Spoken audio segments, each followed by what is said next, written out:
welcome to the show.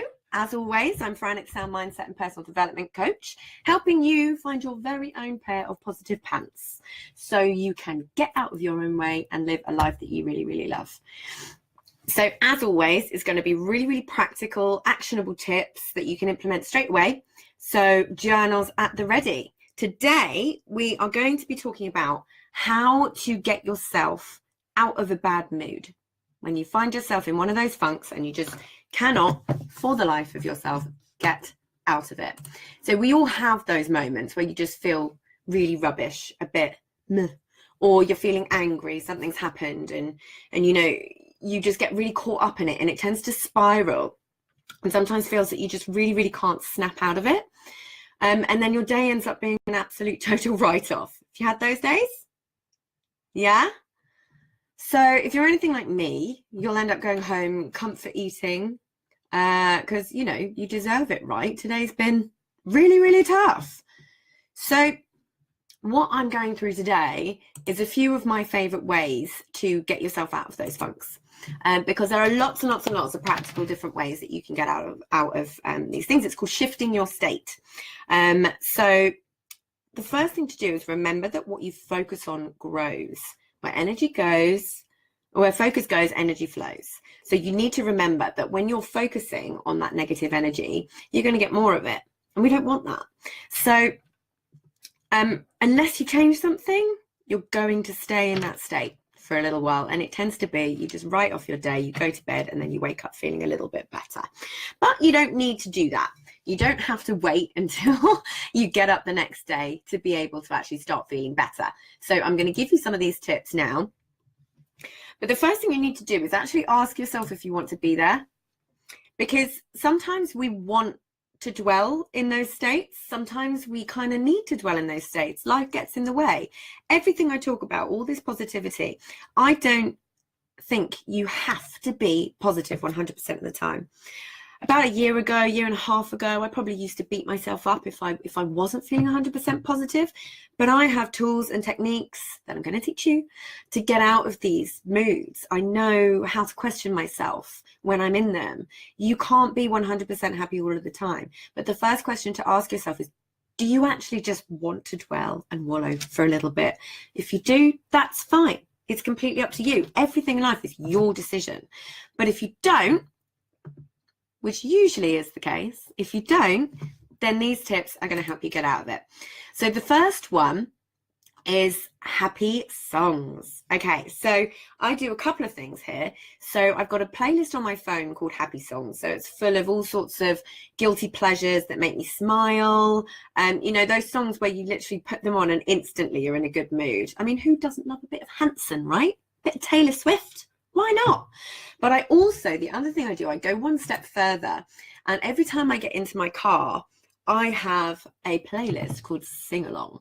So these are, so if you've been with me for a while, you know I've got a lovely little cream mini that I love, that I've wanted since I was 17. It has great acoustics for all of my performances. So I have my playlist that's called Sing Along, and I put it on in the car and I crank up the volume, and it's actually made me like driving more as well. I used to hate it. I used to absolutely hate driving.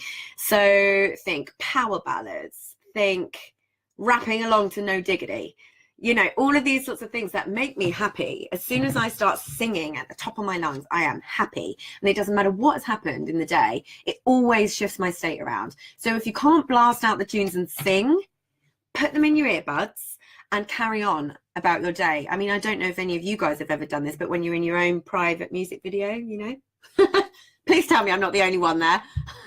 That would be awkward. So the next one follows on from that is happy feet. So dance. Number one thing, like, you've got to move your body to shift your state. Find a class, somewhere private. Go into the loos for a moment and bust out the Macarena if you have to. But a Saturday Night by Wigfield, why the hell not? Bust out your best moves, even the ones that aren't suitable for the dance floor, and that will raise your vibration and give you a real boost of energy.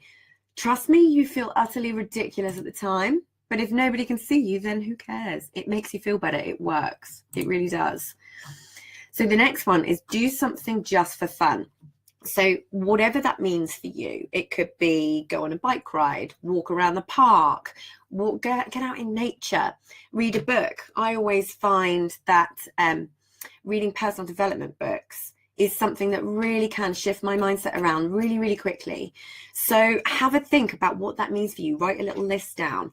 Watch an episode of your favorite Netflix show, guilt-free. Give yourself permission to do this, because at the end of the day, when you're in these states, if you don't get out of them, you're not going to be productive. You're not going to get these things done. You're going to beat yourself up for not getting these things done. So give yourself permission. Take a class, do whatever it means for you. Just do something that you really, really love doing. Even if it is watching an episode of Friends that you've seen 50,000 times, that's fine. Give yourself permission, give yourself a break. You can use your social media for good. So if you follow inspirational accounts that lift you up, social media can be guilty of a lot of things, and actually can be guilty of putting us into these states in the first place. You know, it can give you serious FOMO. If you don't know what that is, fear of missing out. I'm a big sufferer. So people that used to give me FOMO, I unfollowed them, and that's fine. You haven't deleted them. None of that awkward stuff of bumping into them when you've just deleted them. You can just unfollow. Oh, it's a magical thing. There's so many accounts on Facebook and Instagram that are dishing out daily doses of inspiration, funnies, things that can help turn your day around at the right moment.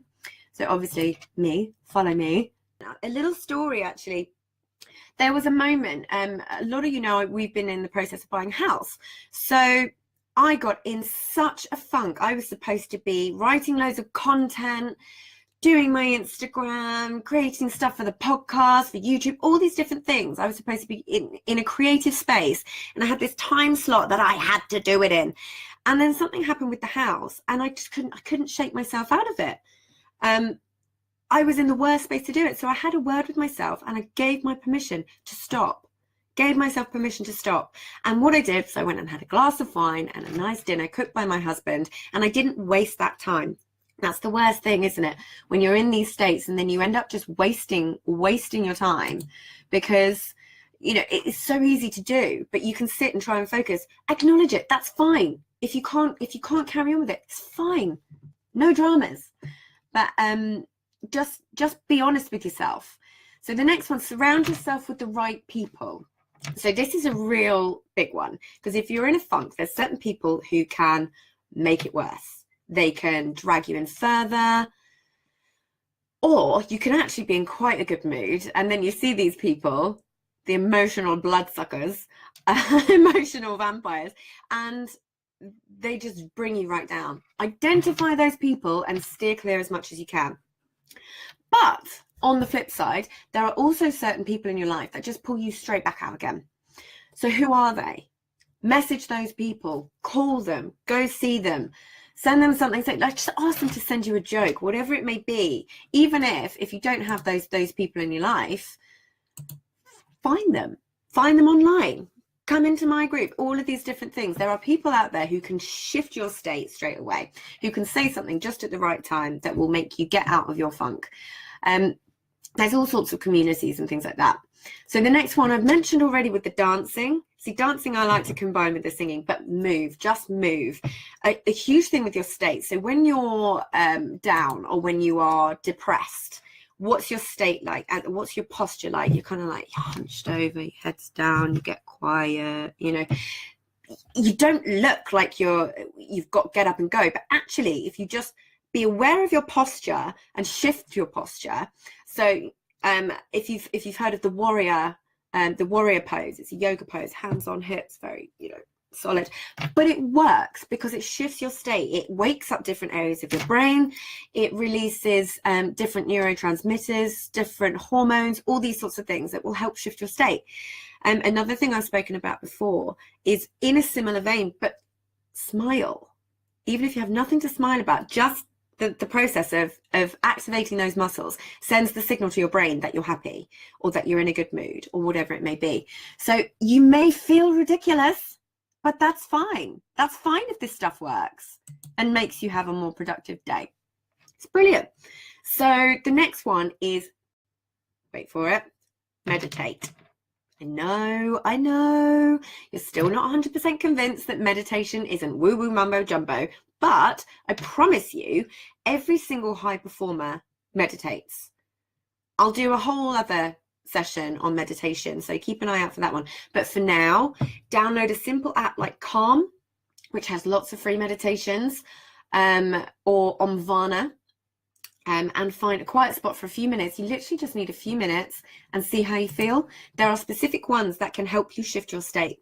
There are all sorts of things. Now, a little bit of the science, it literally increases the section in between your left and right hemispheres called the corpus callosum. And when that increases, it opens up your thinking and your problem solving. So your creative side and your analytical side, it joins them together better. So you start to think better. So that's a teeny tiny bit of the science behind meditation. I will promise I will give you more, because I used to be you as well. I used to be like, why would I do that? But it is incredible. So meditate. Another one, I love, practice gratitude. When you're having one of those moments, and all you can think about is, I feel rubbish, I feel like, my day's ruined, all of that sort of stuff. If you can just stop in that moment and think of between 3 and 10 things that you're grateful for, no matter what they are, it can often really start to shift that mindset around really, really quickly. So have a think about that. It can be, look around you. What are you grateful for that's around you? Is the sun shining? Is the weather nice? Is there, have you got a lovely cup of tea? Whatever it may be, it doesn't have to be big things. It can be really, really small things. Start small. Sometimes when you're in a really bad mood, it's difficult to start with, but you will, once you get to that 3, you'll probably find you can get to that 10, and then you'll probably find that you can shift yourself out of that state. So that's the next one. In a similar vein, mindfulness. So again, a lot of people think of mindfulness as a little bit woo-woo, but it's proven to get you out of your head, back in the moment, help stop pesky worries in their tracks. So it's got numerous health benefits, proven to reduce stress, increase focus, greater appreciation for the little things. So just stop, have a little look around you, and there's a breathing technique that you can use, which you breathe in for a count of 7 and breathe out for a count of 11. Breathe in for a count of 7, breathe out for a count of 11. And this can just focus your mind and distract you, because like I said at the beginning, where focus goes, energy flows. So if you can shift that focus, which is what mindfulness will do for you, then you often start to feel better, and you can get that perspective, and you can get that analytical thinking back, that problem solving thing. So the next one, random acts of kindness. Yes, nothing better for shifting your state than doing something lovely for somebody else. I did loads today. It was brilliant. So I was on the tube, and there was a woman that was trying to do her makeup standing up. So I let her sit down. Why not? What's it to me? I'm getting off in a couple of stops. It's made her day, made my day. I feel good. It's released all my happy hormones, and I'm feeling better. And often what happens is there's a pay it forward mentality that happens with that. So when you do something nice for somebody, it highlights their own behavior, and then they do something nice for somebody else. So if you do one nice thing for somebody, think about how many other people's days that can affect, and that's always going to make you feel good, right? Always. So random acts of kindness. Another one, find yourself a dog. Find a furry, woofy, handsome little friend, because it's clinically proven to reduce stress. I definitely find it for me. Now, if you've been following me for a while, you know I'm a little bit dog obsessed. Desperate for all the fur babies. We've got the stepchildren at the moment in Daisy and Poppy. But what you can do is when you come home to a dog, if you have one, when you come home to a dog, do you notice that mood shift straight away? So it just washes the day off when you get greeted by a waggy tail and a wet nose, desperate to come and see you because you're the best thing in the world. It's the same thing, it doesn't matter if you're in a park, just watch the dogs. That makes me happy. Just being near them, in the vicinity of happy little Puglingtons and things like that, just makes me happy. But it's clinically proven by science that stroking dogs reduces stress and overwhelm. So go find a 4-legged friend. Off you go. Next one is journal. I love a journal. Always be on the lookout for when you can start thinking of the things that you're going to put. If you follow my style of journaling, Always be on the lookout for when you can be adding things in. So your random acts of kindness, your gratitude, the great things that happened today. Think of those things and write them in your journal. Sometimes you can just write them in your phone before you get home at the end of the day. You don't have to wait until the end of the day to write them. And often that can spur your thinking back to the positive. Now, the next one is go hug someone. When you hug someone, it releases a hormone called oxytocin, which is the love hormone. So it genuinely releases things into your body that make you feel better. So when I was saying, like, go find that person that makes you feel good, go find that person that makes you happy, is there anyone around you can hug? Pay it forward. Why not? And then obviously shake it off. Like I said, state is the number one thing. So your body, your physiology, is the number one thing that can help you shift your focus around and change your state very quickly. So notice when you're feeling bad, notice if your posture's like this, you know, notice when you feel like you're hunching, like you're tense. Notice, do a full body scan, notice where you're feeling that tension and try and get rid of it. And then the last thing is the good old-fashioned reframe. If you missed episode 3 of how to reframe, what is reframing and how to do it, go do it. So if you're in this bad mood because something has directly happened to you, then go have a look at this video, because it can start shifting everything around, or go have a listen. It will really start to change your day. So all of these things, super, super practical, super quick as always. I like to get straight to the point and get to the good stuff. Cut the fluff, get to the good stuff. So I really hope that was beneficial and you're going to try a few of these. I would love it if you try any of these and they work for you. If you come back to the video and just comment or come into my group and let me know that these things are working for you, because they are so practical. They are tried and tested. A lot of them are science-based. They work. So trust me and give them a go. And then I will see you next week. Bye for now. Thank you for watching. If you like this, please hit subscribe and come join me in Fran Excell community on Facebook. Bye.